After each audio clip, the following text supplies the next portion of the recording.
there's this guy that shows up that starts talking to us like inside our heads. Yeah. Mr. Case. I don't know if you've heard of him. Um, No. Justin Oh, Case. Justin, yeah, 100%. Yes. Right. Oh, yes. He I hear comes and he just, speaks to me. yeah, Yeah. like we need to have this thing in case this happens, right? And there's nothing wrong with that to have that for a few things. But Hmm. when he starts to talk to you about all the things in your house and you start to realize, oh, all of these things, or maybe the majority of these things, maybe 60% of these things, I'm only hanging on to them in case this scenario unfolds.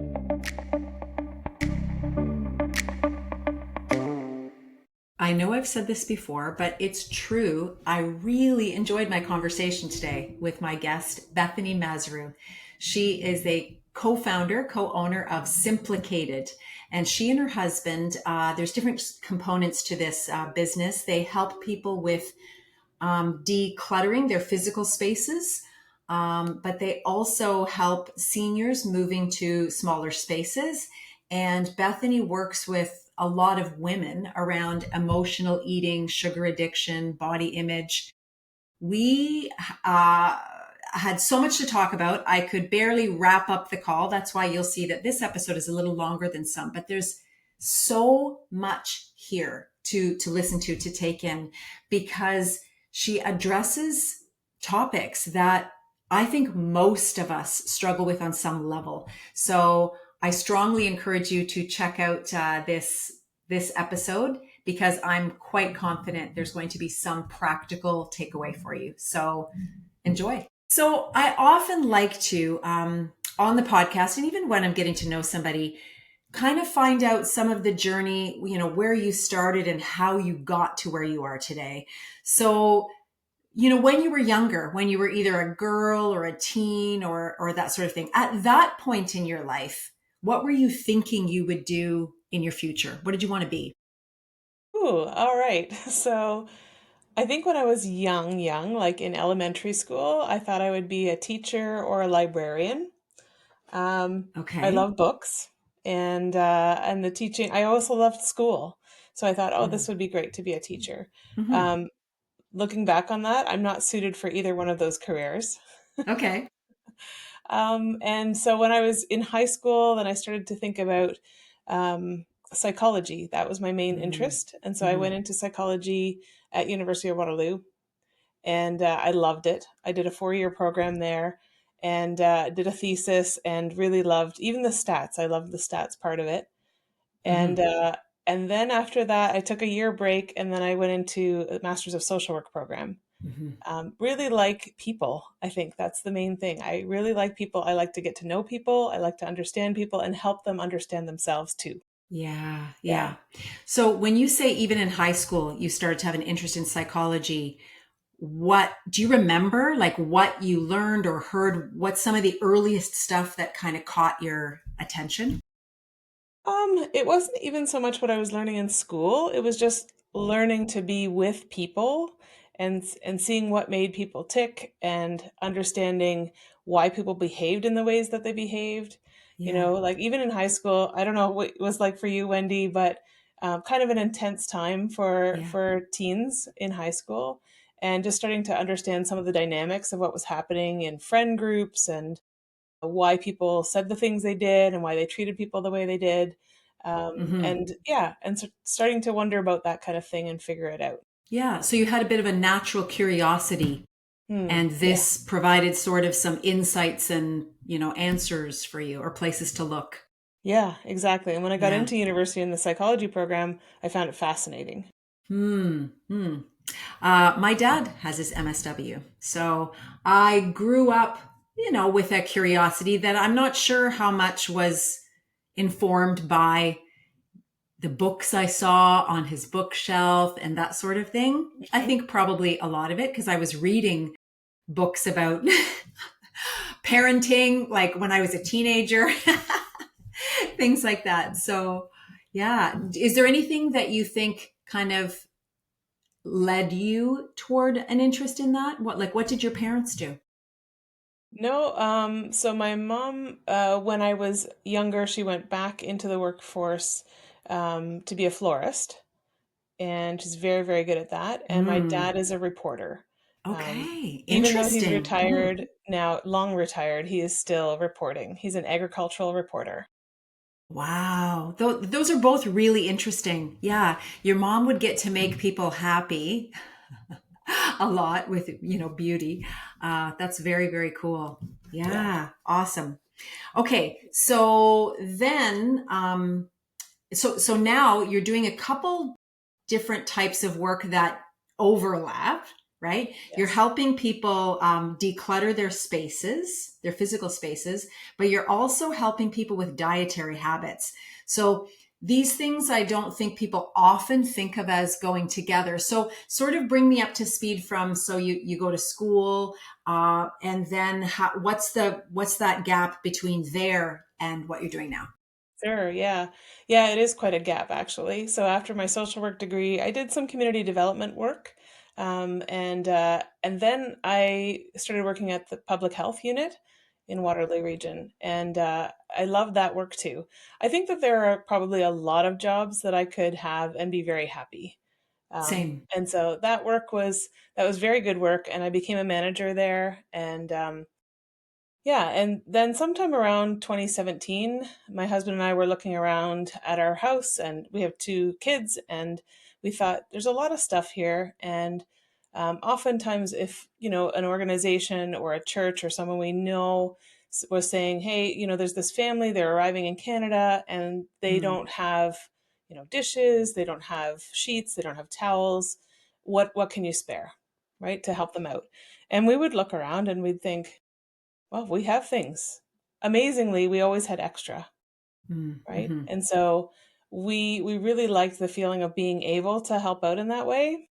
But what surprised us was the great feeling of having space afterwards, right? mm, So mhm. without all the extra sheets and all the extra towels, we had what we needed, we could find what we needed, and we liked that feeling of space. And it was a bit of a weight lifted.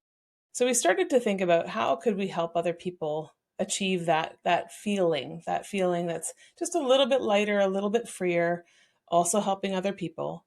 And so we started to think about a side hustle, and Mhm. came up with the name Simplicated. That credit goes I to my love husband that. for that. Mhm. Yeah, just that nudging towards a simpler life, a simpler way of looking at things. And so we thought, how could we help other people do this? And so we started that business as a side hustle. And then we knew that moving was a time when people really get the most out of their efforts Mhm. for decluttering, right? Yeah, So anytime's a good time to declutter, of course. But when you're moving, there's just so many advantages to doing it then, especially because you right. don't have to move all those things if you've made the decisions ahead of time to let go of things. Right, yeah. So yeah, so then in 2021, we purchased Seniors Move, which Mm. helps people to do that, just that, right? So we help them declutter or downsize ahead of time, and then we do the packing and the moving and the unpacking for them. Yeah, so that's where we started to really hit our stride. Yeah. And then I was also doing one-on-one coaching with people on trying to give up sugar. So lots of people struggle It's a with big that. ask. It's a big Yeah. ask, Bethany. It is, and but when people are ready, they have a lot of motivation to do that. They have their why, and that's part of what we work on together. So we thought, how does this all fit together? And yeah, so we kind of said declutter your diet could be part of it, and then that started to grow as well. And as I started to help people with that, it was often root cause things that we were working through, Mhm. right? Mhm. So there's a reason that you go to the sugar. Sometimes we think the food is the problem, and but actually we're using food as a solution to solve a different problem, whether that is emotional dysregulation, or something stressful has gone on, or you just want comfort, or you're lonely, or you're bored, or whatever it is. Mhm. We often are using food as the solution. So then we get into those root issues.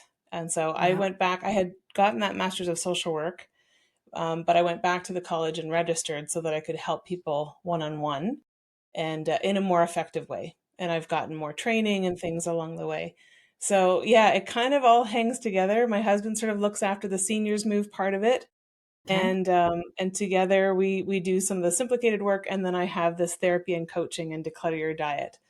Yeah. Mm-hmm. So is there a typical week for you? And if so, like what would it look like as far as how you spread your time and attention?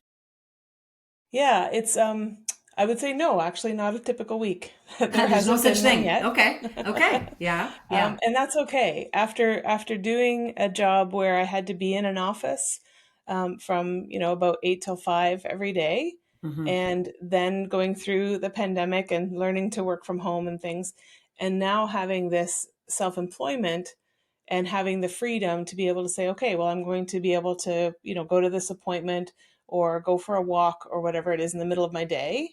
Um, and not having that rigid schedule, it's quite different, and it takes some adjusting to get there. Yes. Yes.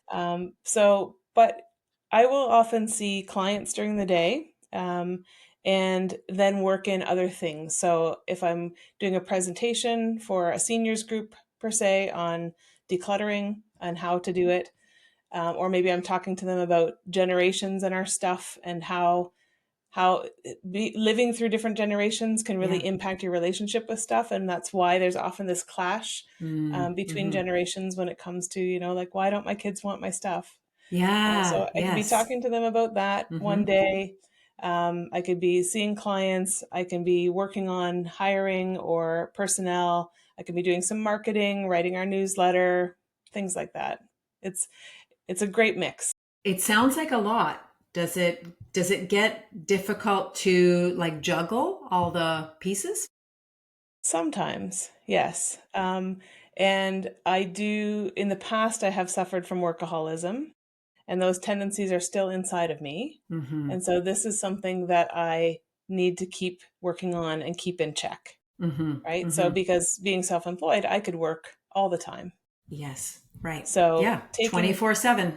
exactly, right? Mm-hmm. Yeah. And so taking time to unplug, so as we're recording this, the weather has just gotten really nice here in Mm-hmm. southwestern Ontario. Yes. And so I am trying to get some things off my plate so I can go out and enjoy, or I put some things on hold so I can go out and enjoy, because I know that that's really helpful to my body, to my spirit, to my mental Mm-hmm. health, to Mm-hmm. be able to get out when I can. Yes, yes. And that would help with some of the things that you help your clients with, some of those reasons we reach for, food or sugar. Do you see much of the overlap as far as kind of those root causes with people that are hanging on to stuff? Yes, that happens too. And so often there have been things that they've lived through, Mm-hmm. that has changed their relationship with stuff, or given them some beliefs and ideas about the stuff and what it says about them. Mm-hmm. So usually we use a lot of compassion, right? Because they're not alone, for one thing. There's a lot of people who have these relationships with stuff that can Yeah, sometimes take over. So yeah, sometimes we go slowly, sometimes they're more ready and we can go a little quicker. But this changing your relationship with stuff it's sort of like a bedrock.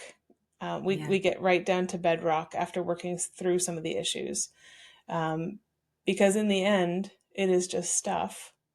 And so, how are you using the stuff? Does it make you feel comfortable when you have a lot surrounding you?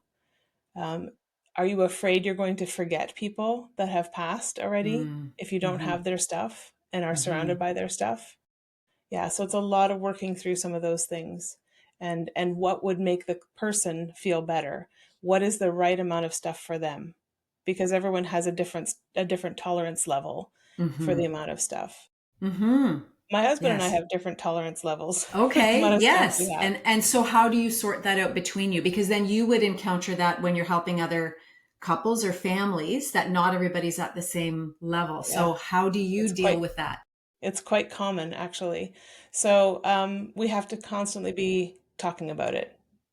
and talking, we have some boundaries. So even just a silly example, we have in a different room in the house, we have side by side desks.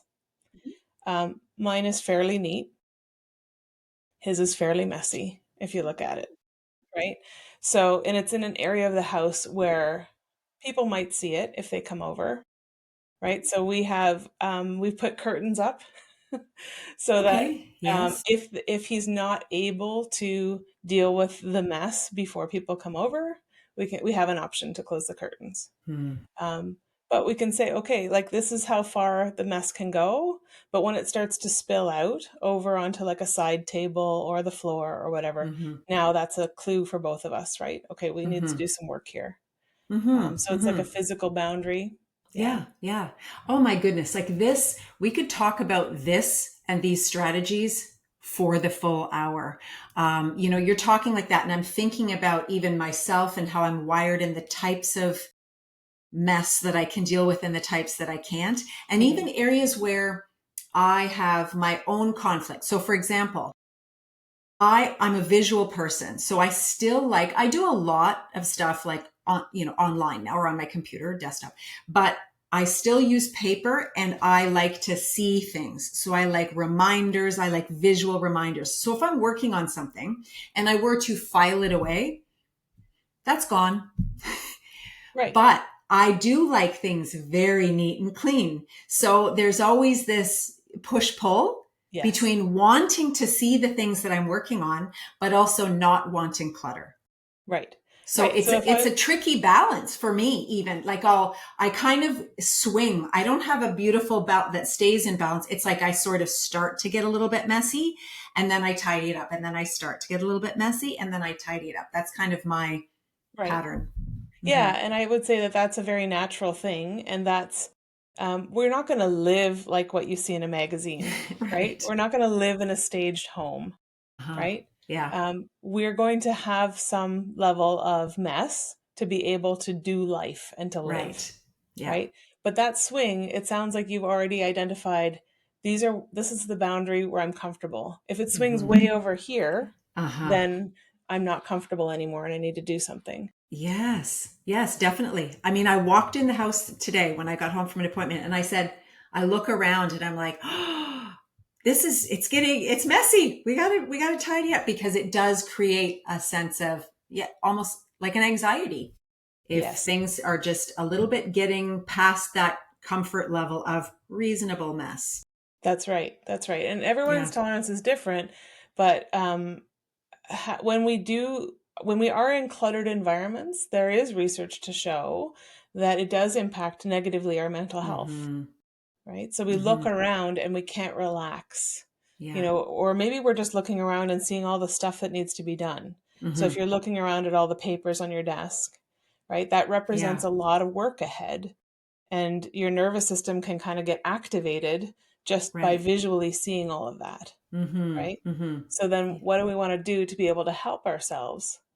So having, some of those, okay, I'll work until this time and that's as much as I can do for today. Mm-hmm. Maybe it goes into a little box that gets opened up tomorrow morning. Right. Right? Maybe we work on priorities, Mm-hmm. things like that. But people can do this work a little bit at a time. Like when it comes to decluttering, if they're starting to sense that there's a bit too much here, I'm getting that anxiety level. It's rising a little bit when I look around at the stuff. I don't know what's going to happen to this stuff.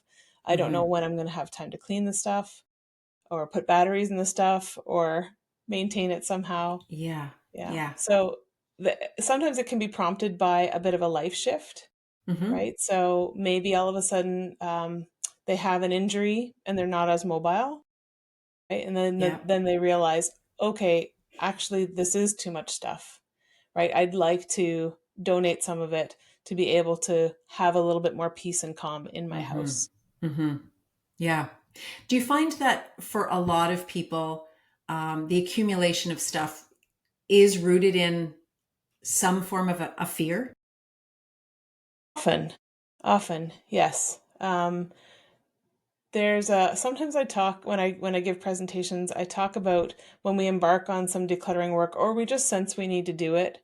There's Mm-hmm. this guy that shows up. that starts talking to us like inside our heads. Yeah. Mr. Case, I don't know if you've Hmm. heard of him. Um, No.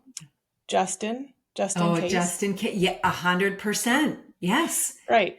Oh, yes. He comes and He just, speaks to me. Hmm. yeah, Yeah. like we need to have this thing in case this happens, Yeah. right? Hmm. And there's nothing wrong with that to have that for a few things.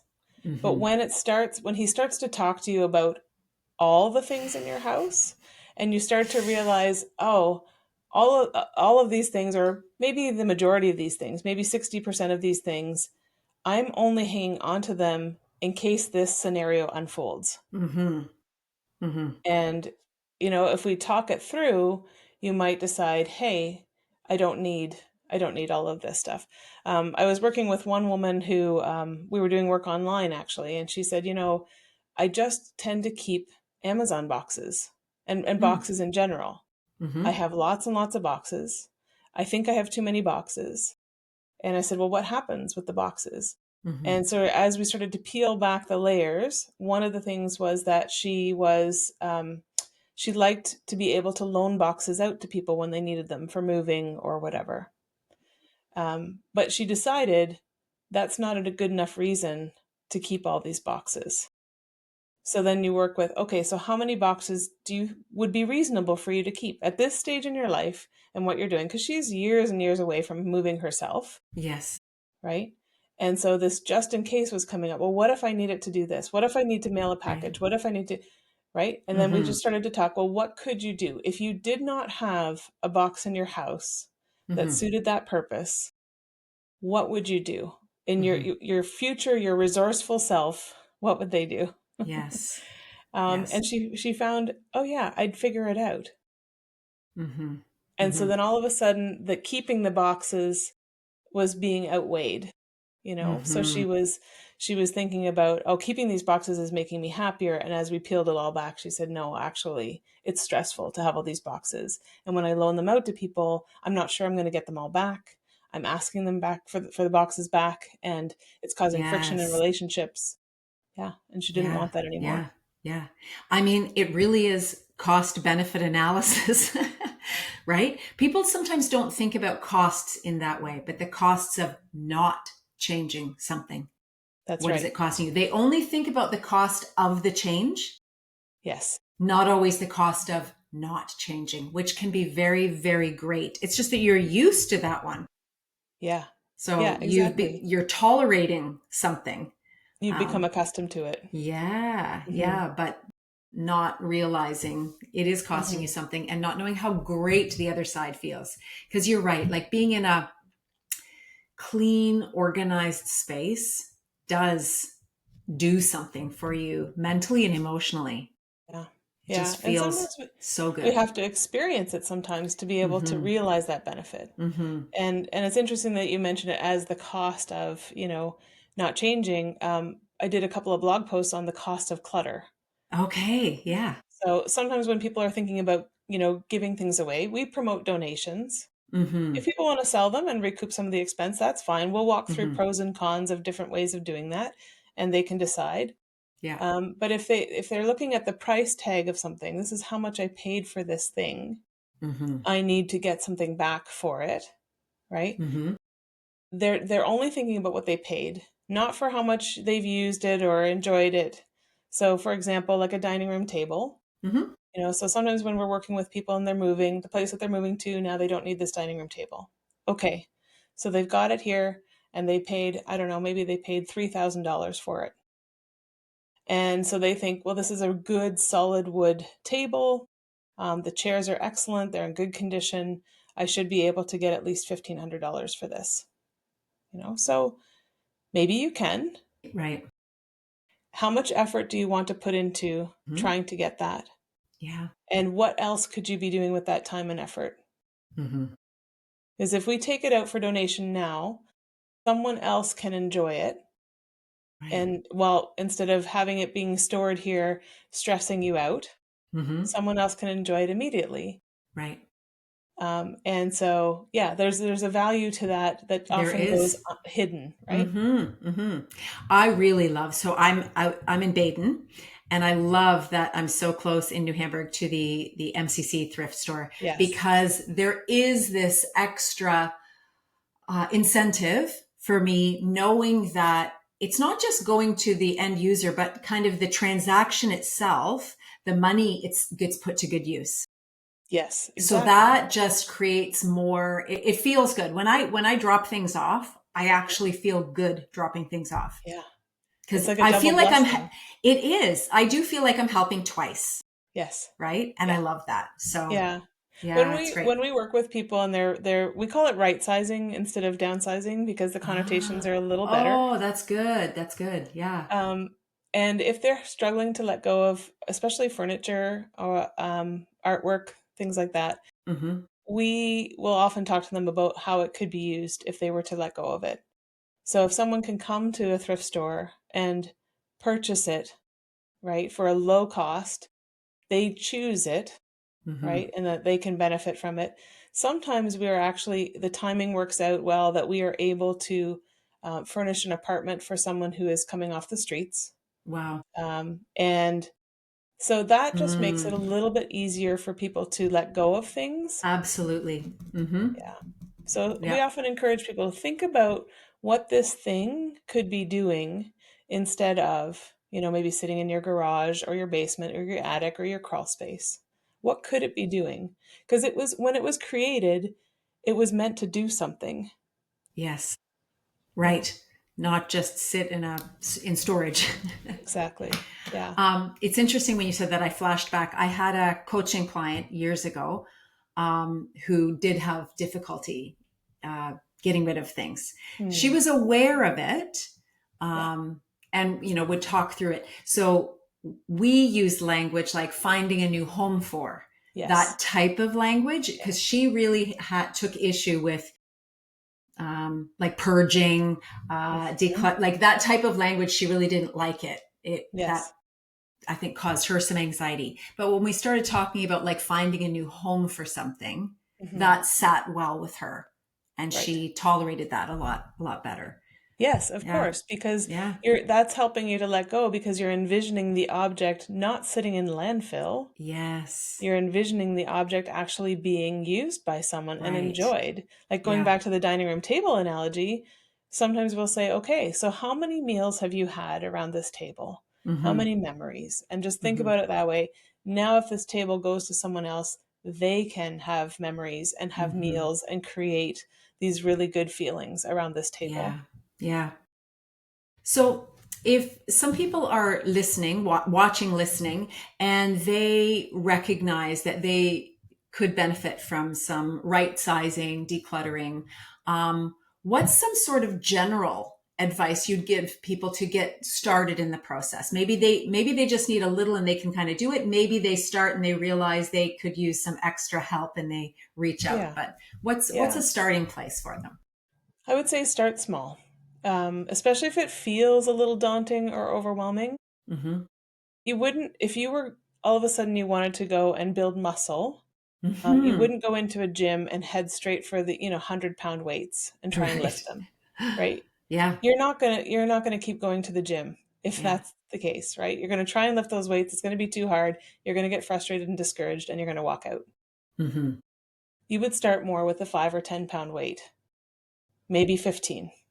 And start that, do some reps with it, graduate up to 20, 25, 30, whatever Mm-hmm. it is. Mm-hmm.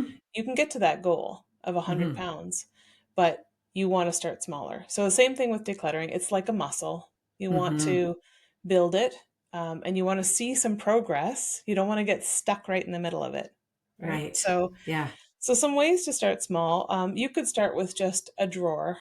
Like maybe you have a junk drawer. Mm-hmm. It would feel really good to clear that out. Maybe it's a drawer in your bathroom that needs to just be cleaned and refreshed, and there you find some things in there that you don't need or use anymore. Mm-hmm. Okay, so you can start that way, small. Oftentimes, we encourage people, and when we do it with them, we go by category instead of Mm-hmm. by a space or a room. And the reason for that is when there's many reasons, but when you see how much you have of one category, it can become easier to let go. Can you give me an example? What would a category be if you were doing a bathroom drawer? Sure. Well, actually, in this case, I would say let's do a category instead of a Okay. drawer. Let's do Okay. a category. So maybe we say books. Okay. So, for example, when we did this in our own home for books, we went and looked around the house. Okay, where are all the books? They were everywhere because I mentioned Yeah. before I do like Yeah, I'm books. thinking. Yeah, I've got a few locations. Yep. Right. So, living room, um, bedroom, basement, wherever there's a sitting space, there might be some books there, Yep. right? Or you may have tucked them away in different places even when they're not used. Mm-hmm. So it's important to bring them all together because if you are just looking at books in, say, a bedroom, and you say, okay, well, I don't really need all these books in this bedroom, maybe you're going to just put them somewhere else in your Yeah. house, Right. right? Mm-hmm. So now you've got this parade of things around your house. Mm-hmm. And you aren't really forced into making decisions about what to let go of because you're just moving things. Mm-hmm. So when you bring them all together, and like I did when I brought them all together on the floor of our family room, I saw them all and I thought, oh, that's a lot of books. And I don't think I would have time to read all these books. Even Mm. if I, retired today, I'm not sure I would have time to read all these books. Um, and if I did retire today, I'm probably not going to just spend all day reading books. Right. Right. Yes. And so some of them were half read, some of them were read. Um, Only a couple of them were read more than once. And Mm-hmm. then I thought, oh, and there's also new books coming out all the time. Right. um, Mm-hmm. New things that I want to learn about or know about or enjoy, right? Mm-hmm. So seeing them all together then helps you understand, okay, I this is too many for me. And when it Mm-hmm. comes to books in particular, when they're in your house, really only people in your house could use them or enjoy them. But once you get them back out into circulation, more people can enjoy them, Mm. right? Yeah. Books were meant Yeah. to be read.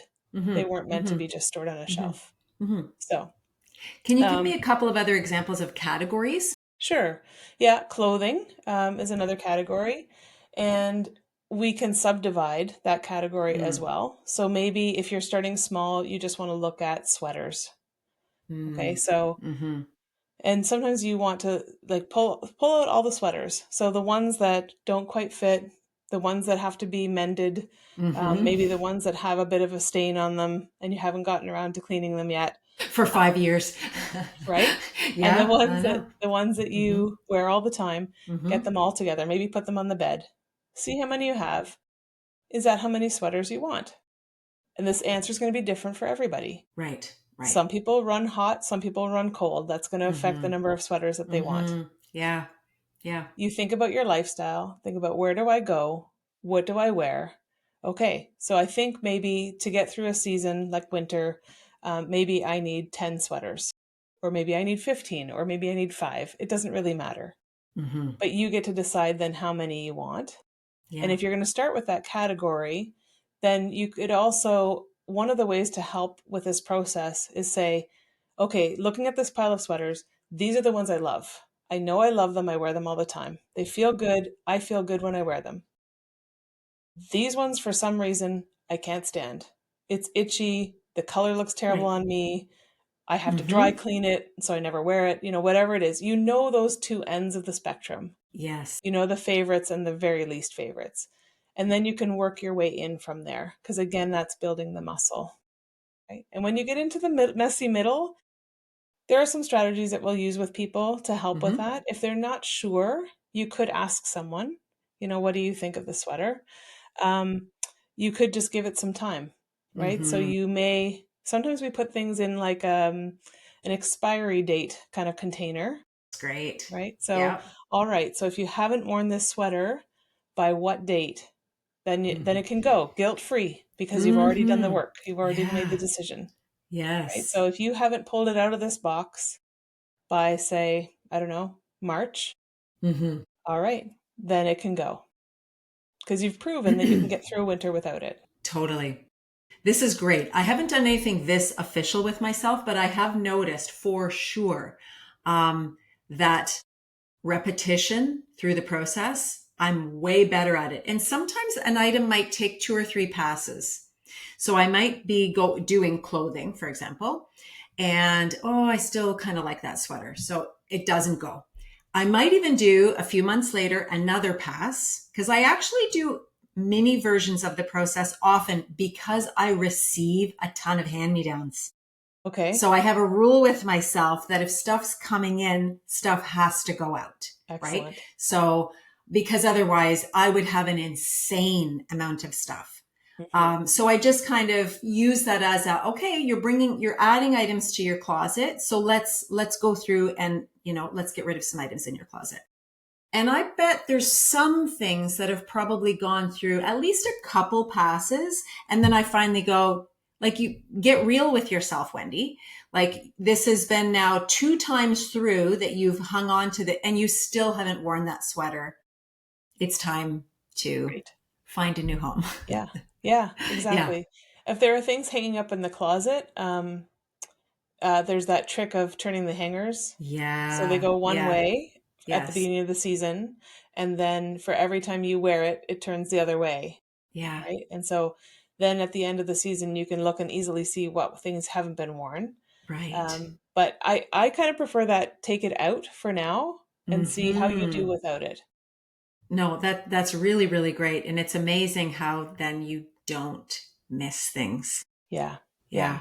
Yeah. So if it's hard to let go, Mm-hmm. that expiry box thing can really work. Mm-hmm. I've used it Mm-hmm. too, Mm-hmm. especially when it comes to clothing, because sometimes you're just not sure. Mm-hmm. And so you put it in this box, and it's okay to go back into the box and get something. If I Yes. remember something is in there, that Yeah. specific, blue sweater, I know it's in there. I miss it. I'm going to get it. I'll retrieve it. That's perfectly fine.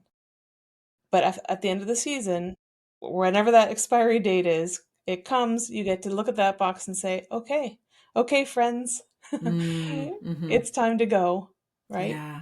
Yeah. Oh, amazing. This is so like applicable, like applies to so many people. Mm, That's why I love talking about it because I don't think there's probably anyone who can't relate at all. Like all of us relate in some area because even people who are good at certain things probably hang on to other things or have a harder time yeah, letting go of yeah, certain things. So yeah. yeah, And I think I will say too, Wendy, with these categories, what's nice is that you can work your way up to the harder categories. Those 100-pound mm, weights are usually mm, the things like sentimental items and photos. mm-hmm, We mm-hmm. don't want to start with Yes, those. We're going to right. start with a category that is sort of less personal to you. And you get to Mm-hmm, decide because for some people, clothing is not very personal. mm-hmm. For other people, it's quite personal, Yes. right? So Mm-hmm. clothing might be closer to those sentimental items and photos. And Yeah. other people, they can start with clothing, no problem. Yeah, yeah. It's funny, some of the sentimental things. So I had some things when my grandmother passed years ago, and some were just items that she had. Like she had a lot of fun little antiques and things like that, but she also made things. And that's a hard category. If there's something sentimental that's been handmade, that's probably my hardest category. Yes. But I had this clock that she had actually made for me when I was a child. But after carrying that around through a few moves and realizing it just didn't go. Like it was a Raggedy Ann, okay? It was a wood clock, but the picture on it was Raggedy Ann. Well, Raggedy Ann just doesn't go with anything in my house, right? So this is years. So talking about multiple passes of, going through a declutter, and it finally hit me. Kate, you've been carrying it around. It's in a closet Yeah. for 20 years. Yeah. Does it really like Is is that that, helping my yeah, sentimentality? right. You Is that know, honoring your is grandmother? that honoring that? And I thought absolutely not, because perhaps somebody has kind of a room that it suits. Maybe they even still have a couple of Raggedy Ann dolls around, or there's a kid, or I don't know. And so finally, when I challenged myself around that and thinking, yeah, how is that honoring her or the gift that it's in so I have it, but it's in a closet Yeah. tucked Yeah. away. I don't even look at it until I'm doing you know, the cleaning process. Yeah. So yeah, so these are great. These are great questions. And I do think doing the small versions, often is helpful than trying to tackle big ones far apart. Because I do Yeah, think, like working out, you build the muscles, and the more you work out, the stronger you get. exactly. Yeah. Mm-hmm. Yeah, I had a similar thing with so my great grandmother had made tea towels. So they were linen tea towels, but she had embroidered something on them. Right. So one Yeah. was like a little picture of a teapot and a teacup. The other one, I think it's a girl and it says Thursday on it. She had done one for every day of the week. Yes, Um, yes. Uh-huh. and I was born on a Thursday, so I inherited the Thursday Mm-hmm. tea towel. Mm-hmm. And these were pristine in a box with tissue paper for years and years and years. Mm-hmm. And probably about 7 or 8 years ago, I thought, why? Why are these away in this box that we never look at? You tend to forget about it. So I put Yes. them in the rotation with our tea towels. Mm-hmm. And they're getting some holes because they've been Yeah. used for years. Yeah. They've got some stains, Yeah. right? And every time we use them, I have that opportunity to Right. remember my great grandmother Mm-hmm. and look Mm-hmm. at the stitching and see what she did.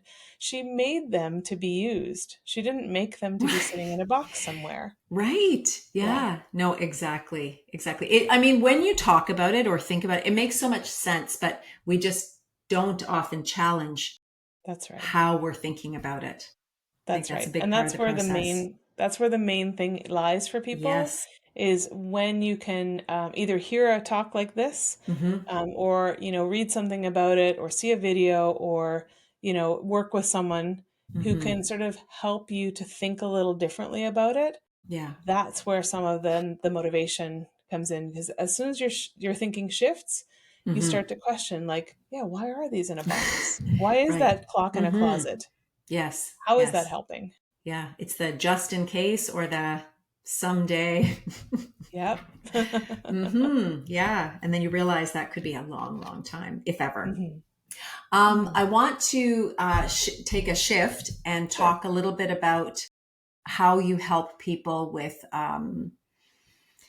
body image, sugar addiction or temptation, all those types of things. First of all, how people find you, what it looks like working with them. So many questions. So just yeah, start talking about it, and then I'll ask more. Sure. Yeah, typically, people who come to me are women, and struggling with any or all of those things. Mm, Right. hmm. So I will usually start with some assessments to see, is there some food addiction going on? Is there some disordered eating going on? Is there, body image things going on? And we start there and we look at that together and start to think, okay, what do you think the main challenge is here for you? What would you like to be able to do? So we do some work around what is it that you actually want and why? Why do you want that thing? What do you think you will gain from fill in the blank, Mm, right? hmm.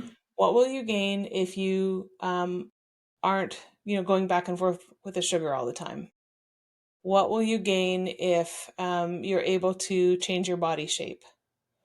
What will you gain if you let go of some maybe restrict binge patterns, Hmm. right? So Hmm. we're getting really clear on what it is that we want.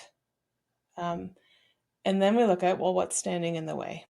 Okay, so Hmm. it sounds really simple when I say it, but Hmm. there are so many factors that go into this Hmm. for people and so many either beliefs that need to be, I sometimes we put beliefs on trial together, right? Ah, that's So great. work with people Uh that huh. way, Love that. to say, okay, how are we, like, are we buying into this? All right, what's the evidence for it? What's the evidence against it? Let's bring this into the light so we can actually see it instead of having it operate covertly all the time. Hmm. Oh, that's really good. I love that. I'm writing that one down. Hmm. Yeah, yeah. So there's lots of different ways we can work at it. I've also recently been trained in EMDR therapy. So do Oh, you know what this is? okay. I do, but please Okay. talk about it. Yeah. Sure. So eye movement desensitization and reprocessing. It's a Hmm. big long name for a Hmm. therapy that is really designed to help get unstuck the things that got stuck earlier. Mm-hmm. Okay, so when it's based on helping people with trauma.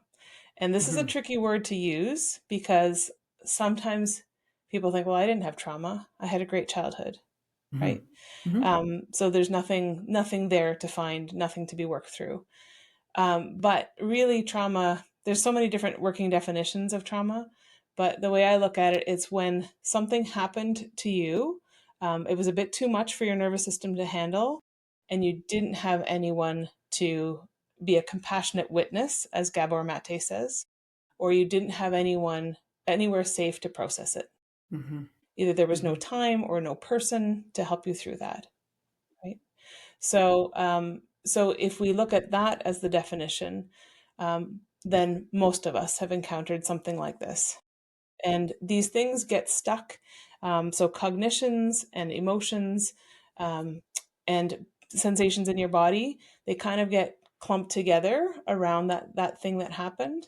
And Mm-hmm. then we carry it forward, right? Yeah. So it starts to impact how we think and feel and experience our bodies going Mm-hmm. forward in life too, Mm-hmm.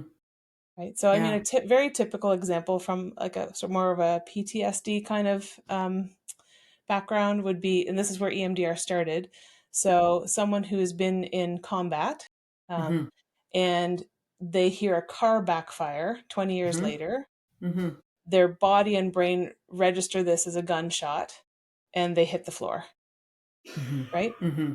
So Mm-hmm. that's their whole body and brain, their whole system is remembering what happened then, and that thing hasn't been processed in a way to allow them to hear that backfire of the car Right. and not have that Without reaction. have that reaction. Yep. Yep. Yeah. Yeah. Yeah.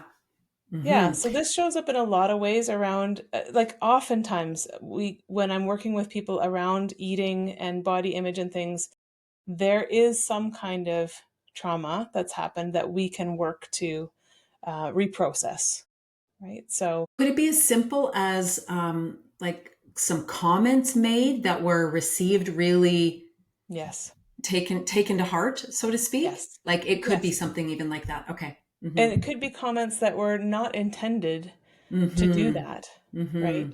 So it Mm-hmm. could be, growing up with a caregiver who makes comments about people's weight, Uh-huh.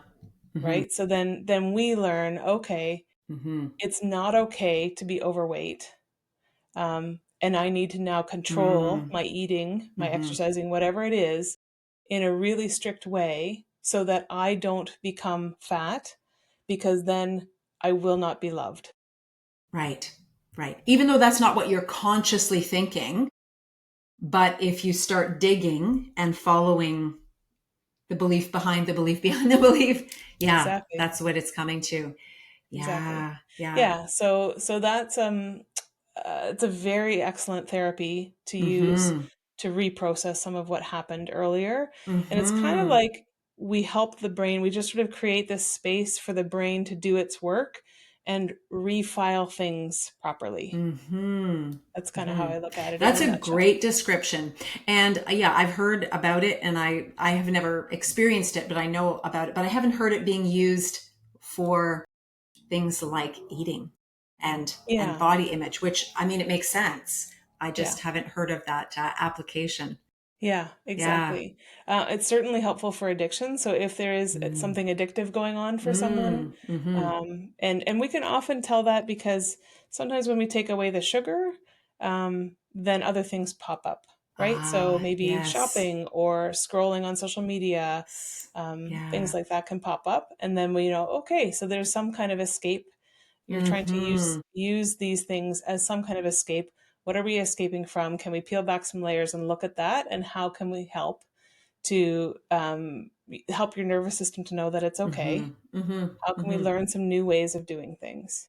Yeah. Yeah. Yeah. Oh my goodness. As you're talking, I'm just thinking this is another area where I think probably to some degree or another, everyone would have some issues in this space. Mm.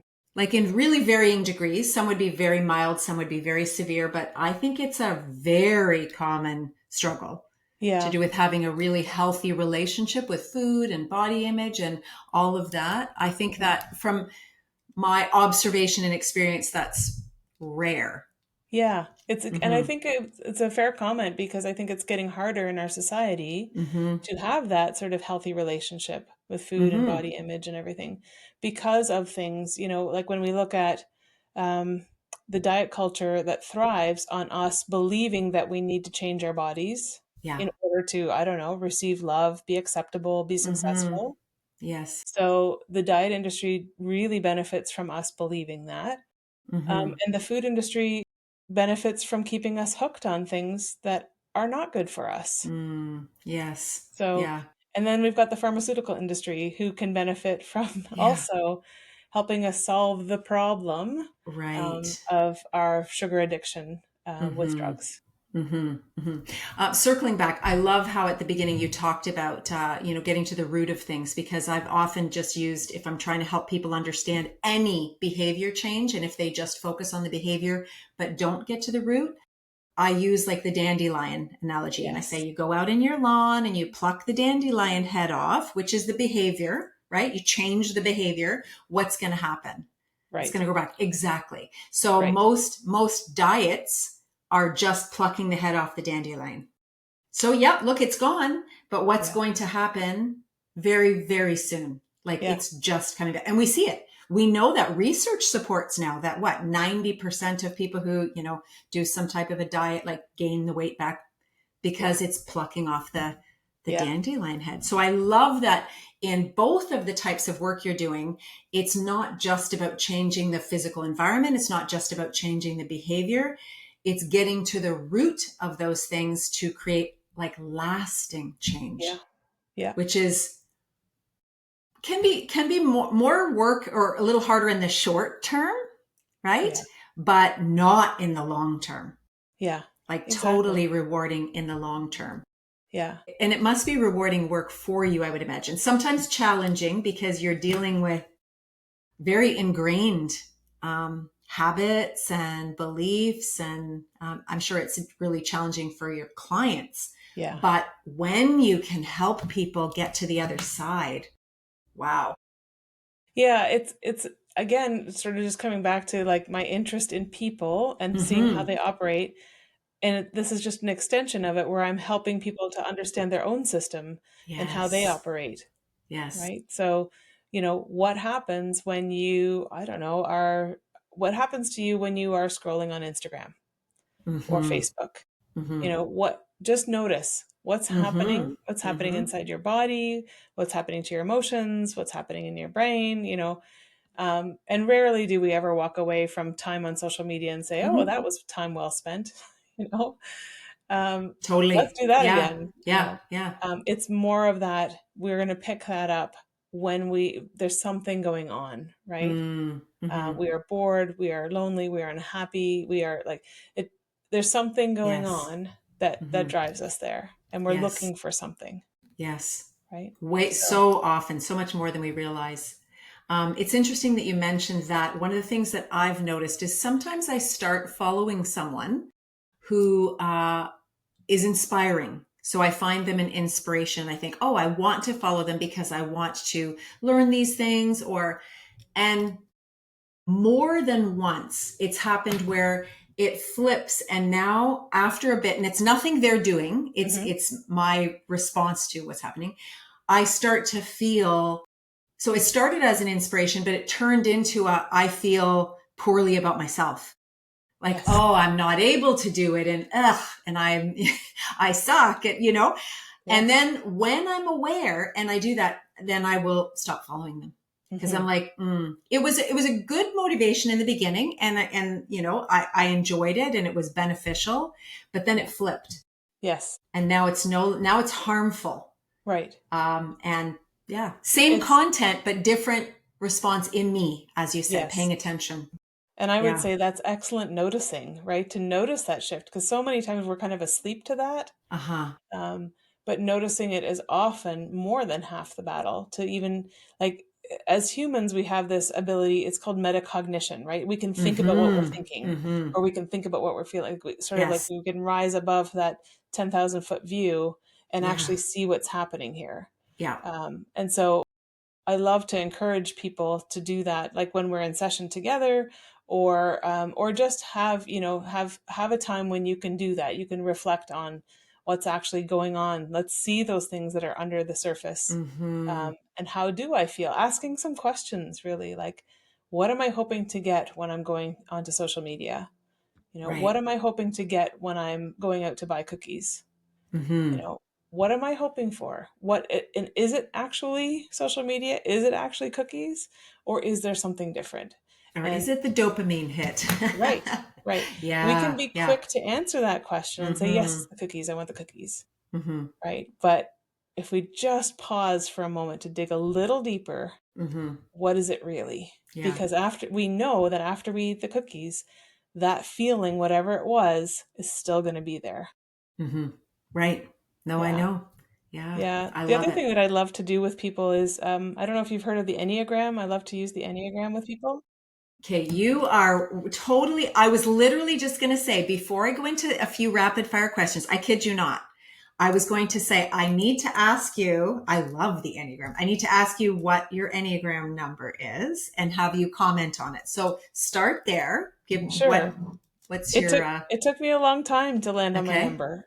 This is Yes. not, I don't recommend that people take a test online, Mm-hmm. because that's measuring behavior instead of Mm-hmm. motivation. Right. Um, and so when I first started digging into this, I thought, I thought maybe I was a one.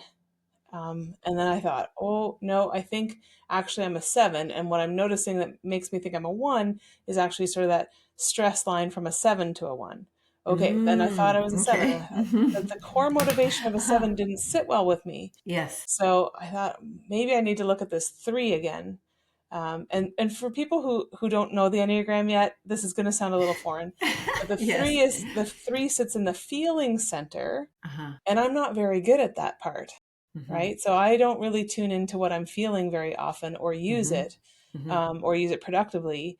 And so I had discounted the three early on because I thought, Mm-hmm. oh, that's in the feeling center. But what I later learned is the three is kind of the counter type in that feeling center.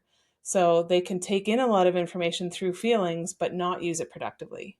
And Mm-hmm. so then I worked with a coach to help me Mm-hmm. sort of land. Mm-hmm. And it was between three and seven. Mm-hmm. And now I continue to work with her. And sometimes she says, well, Bethany, if we had any doubt that you were a three, there it is. And it does all fit. But part of when you Mm-hmm. come to your number is you come with this a little bit of like, "Mm, really? I Uh-huh. don't like this about this number." Right. It does fit, but we don't Mm-hmm. always like it. And usually that Yes. is a clue that you've actually landed. Yes. Yeah. Yes. How about you, Wendy? Okay. So I too am a three. And so everything you're saying, I'm experiencing. And yes, when I read it, I'm like, ugh, I don't like that description. I like some of the other, descriptions Yep. better. And it didn't come right away either. Yeah, Yeah. there was some wrestling back and forth, some confusion. But I've listened to lots of podcasts about it, read about it, discussions about it, lots and lots. And the more I learn, I'm like, oh yeah, yeah, I see it. It's a really beautiful journey, isn't it? Just even Oh, getting to your number. it's fantastic. And actually, there's so much help available to once you kind of work through and kind of figure out where you are, how to from that space, grow. Right. Right. That's one of the things I really appreciate it more than some of the other kind of types. And spiritually, relationally, like it's very interwoven with, It's very yeah, it's very holistic. holistic. Yeah. Yes. Yeah. Yeah, it's so helpful. Like, people don't necessarily need to know their number if we're working together, because sometimes I can just get a sense, and we're not to type other people, and that's fine. But can sometimes get a sense of maybe of those triads. Maybe Mm-hmm. if this person is a little bit more in the feelings triad, how can we encourage some more body work or some more thought work? Mm-hmm. To help them balance out those centers a little bit. So it has been really helpful. And if they do know their number, wow, then now we've got a roadmap, and now Yes. we've got almost like a shortcut to growth, right? Mm-hmm. And That's a great way to think of it. Yeah. yeah, yeah, because now what the patterns are that you fall into. You know how you sort of fall asleep to yourself. Mm-hmm. And then you know what happens when you have more presence, what you're going for, like the gifts that you can offer the world based on your Mm-hmm. type. Yeah. Yeah. Oh my goodness. Yeah, I have courses on this. Yes. Um, Okay. Because I'm interested. My kids are interested. We'll go through periods of time where we're just referencing stuff and sharing, memes and all that sort of thing back yeah, and forth. It's yeah, really, really, really great. Do you know Dr. Caroline Leaf? yes, Okay. So she had a podcast episode. This is going back. It might be even a year ago. But when I read the title, I went, she talked about people who intellectualize their feelings. yes, And I went, ding, ding, ding, ding, ding. yes, Because yes, prior to that, I would think, oh no, I'm aware of it. I don't, I'm thinking, yeah, I handle my feelings. And then if I were to ask myself, okay, but do you feel your feelings? right. No. Yeah, and if someone were to say to you, "How do you feel your feelings?" I don't No. know. I know. No, totally. And I realized how often I was making my feelings wrong, like certain, I Hmm. shouldn't feel that way Yes, because I could think of the reasons, justifications for other things. And I would go, so you shouldn't feel that way. And then I started yes, to recognize, well, what does that even mean? Like yeah, feelings are not bad. No feeling is bad, yeah, right? yeah. So yeah. Oh my gosh. So I the journey around that, I mean, yeah, we could take another probably 2 hours on that. Yeah, and there's actually I just read a book earlier this year called "I Shouldn't Feel This Way" Mm. by Dr. Mm-hmm. Allison Cook, and she's an Enneagram Type 3. Oh, okay. Um, a friend Okay. of mine has a Say Allison theory. A Cook. friend of mine has a theory that you will often like books that are written by people who have the same number as you in the Yes. Enneagram, And because their style of it. And yes, it's very good. It's very practical. okay. I think I need to look that up. Yeah. That sounds great. Okay, I'm looking at the time and I want to respect your time. I would love to just give you a couple rapid fire before Sure. I let you go. I'm going to choose from my favorites here. Let's see. What's one of the best compliments you have ever received? Ooh. Um, I wasn't expecting that. I was thinking like cats versus dogs. Uh, I know. They're rapid fire, but they're kind of deep. I think when people compliment my authenticity, that means Mm-hmm. a lot to me because as an Enneagram 3, Mm-hmm. It's a we know growth how to wear the opportunity. masks, Yes. right? So, Oh, um, yes. so, but I am working on becoming more authentic and letting Mm-hmm. people see that and being more vulnerable. And Mm-hmm. so when people can see that and see it enough that they will actually say something to me, Mm-hmm. that's amazing. Oh, yes. I agree. That's a fabulous compliment. Um, if you had to give a TED talk on something not related to your work, what would you give it on? But there's so much related to my work. I I can tie know. almost I everything know. back to my work. Well, there you go. You can kind of Um, cheat then, and nobody will then know. I would probably talk about Barbados and all the things to do in Barbados because I like it Okay. there. Oh, that sounds interesting. And if maybe I'll have to talk to you about that. And I've never been. And final, if your business had a theme song, what could it be? Oh, I don't know if this is the answer that will stick around forever, but just for now, the Yeah. first thing that came to mind was Uh-huh.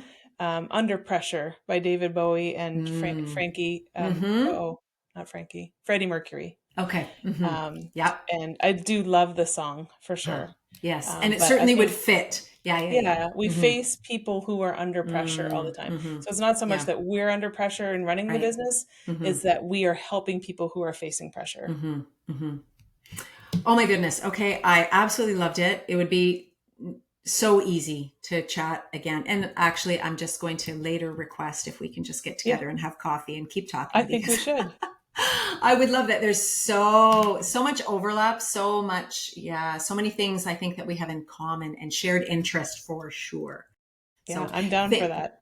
thank you for carving time out of your schedule. I really appreciate it. And just before I let you go, what's the best place for people to find you? Like, I will put some links Hmm. in the show notes, but Yeah. if people are looking, what's the best place? I think our website, so simplicated.com, and that's SYM, just in Okay. case people Mm-hmm. are looking for that. And that we've got videos and blogs on there about the Mm, decluttering. Um, you can great. find out what we're doing there. You can sign up for our Mm-hmm. newsletter. Social Mm-hmm. media, I'm just going to say no. Mm-hmm. I do have presence on social media, Mm-hmm. but I am really seriously questioning that these days and Mm, wondering if that is a good thing to be mm, adding to, contributing to, given that so many mm. people struggle with it. I love that. Mm-hmm. Mhm. Something really good to think about and evaluate. All right. Well, I'm going to let you go for now, I will say. So we'll say see you soon. Thank you, Wendy. It was great.